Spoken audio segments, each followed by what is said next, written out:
les négociations syndicats-patronat. Oui, ça c'est très important. Oui, c'est très important. Alors, le patronat accepterait de taxer un peu plus les contrats CDD de moins d'un mois. C'est la petite avancée qu'accepterait le patronat. Non, c'est absolument... Est-ce que cet accord serait historique s'il était trouvé? Moi, je ne crois pas beaucoup à un accord historique. Je crois que si un accord était trouvé sur la base du document initial qui est celui du MEDEF, ce serait en effet un accord historique, une capitulation du mouvement ouvrier sans précédent de toute l'histoire de la gauche.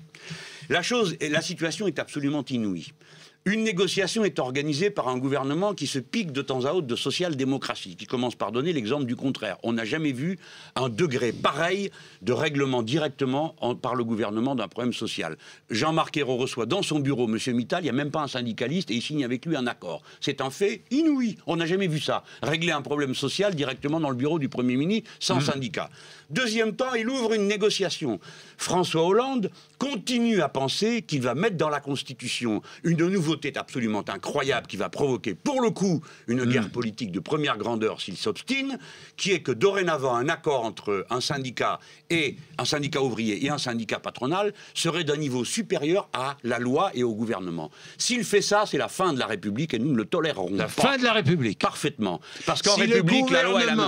Si le gouvernement... Attendez, parce que ça, c'est important. C'est le régime des corporations, ça s'appelle, Monsieur Bourdin. Si, au-dessus de la loi votée par tous... Il y a un accord entre le patronat et les syndicats, c'est la fin de la République. Non. Alors, vous n'avez pas bien compris, vous faites semblant de ne pas avoir compris. Mais peut-être que je fais semblant. Oui, vous faites semblant. Oui, si on décide qu'on met dans la Constitution ce fait qu'un accord entre un syndicat ouvrier et un syndicat patronal prime sur la loi, c'est la fin de la République. Mais vous pensez que François Hollande va mettre ça dans la Constitution? Il l'avait dit? Il l'avait écrit, M. Bourdin. Et j'ai été le seul à pointer ça. Je me souviens de ça. Maintenant, venons sur le cas concret du moment, à cet instant. Donc vous dites non.